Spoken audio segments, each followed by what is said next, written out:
Divya. So திவ்யாவோட voting பார்த்தீங்கன்னா 2059 ஓட்டுகள், percentage 17% எடுத்துருக்காங்க. ஸோ திவ்யாவோட கேமிங் நல்லா இருக்குது. அவங்க வந்து சில மிஸ்டேக்ஸ் நிறைய பண்ணியிருக்காங்க. மேனேஜர் ஆஹா ஹோட்டல் டாஸ்க் கொடுத்தாங்களா, அது நிறைய மிஸ்டேக்ஸ் பண்ணியிருக்காங்க. அதிலெல்லாம் அவங்க கொஞ்சம் மாற்றினா நல்லாயிருக்கும் அப்படின்னு நினைக்கிறேன். ஏன்னா தலையாக வரும்போது கொஞ்சம் ஹேண்டில் பண்ணாங்க. பட் ஃபஸ்ட் டைம் தலைன்றது சில விஷயங்கள் அவங்களுக்கு தெரியல. எனக்கு தெரிஞ்சு திவ்யா அவர்கள் வந்து நல்லா கேம் விளையாடுவாங்க.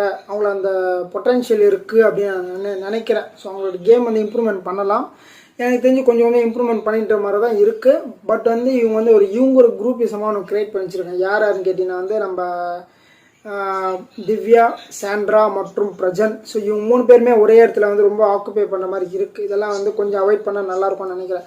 ஏன்னா வந்து நல்ல கேம் விளையாடுற நபர் தான் திவ்யா. ஸோ அவங்கள வந்து கேமில் வந்து நல்ல இன்ட்ரெஸ்ட் இருக்குது, நல்லா விளையாடுற பர்சன். ஸோ அதை வந்து அவங்க வந்து ஸ்பாயில் பண்ணிக்கூடாது அப்படின்னு நான் நினைக்கிறேன். ஸோ உங்களுக்கு எதனா கருத்து தான் போடலாம். அதுக்கப்புறம் வந்து 4வது இடத்துல வந்து விக்ரம் இருக்கார். விக்கல்ஸ் விக்ரம். அவரோட ஓட்டிங் பார்த்தீங்கன்னா 1190 ஓட்டுகள், பர்சன்டேஜ் பார்த்தா 9%. ஸோ விக்கல்ஸ் வந்து இவ்வளோ நாளாக கிட்டத்தட்ட 5 வாரமாக வந்து வேறு மாதிரி இருந்தார். 6வது வாரம் வேறு மாதிரி இருக்காருங்க. ஸோ இன்றைக்கி நீங்களே பார்த்துருப்பீங்க, நம்ம பாரு வந்து ஆல்ரெடி அவங்களுக்கு அடிபட்டிருக்கு, அவங்களால முடியல. பட் அவங்கக்கிட்ட போய்ட்டு ரொம்ப வார்த்தைகள் விட்டு அவங்களும் தப்பு தான், இவரும் தப்பு தான்.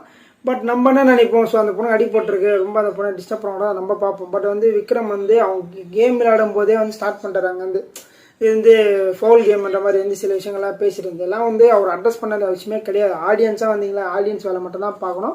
ஸோ ஜட்ஜு வேலை பார்க்கணுன்ற மாதிரி வந்து இருக்கணும். பட் அவர் அது பண்ணல. பார்வதி மேலே அவருக்கு சில கருத்து வேறுபாடுகள் காண்டெல்லாம் இருக்குது. அதனால் வந்து பண்ணியிருந்தார்.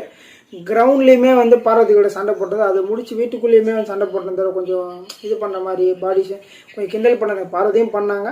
பட் வந்து கொஞ்சம் ஓவராக பண்ண மாதிரி இருந்துச்சு. இவ்வளோ நாள் வந்து ஆளை காணும், வேறு மாதிரி இருந்தார். நான் வந்து ரொம்ப சாஃப்ட்டு, எனக்கு வந்து பேச தெரியாது, அழுக தெரியாது, கத்த தெரியாது.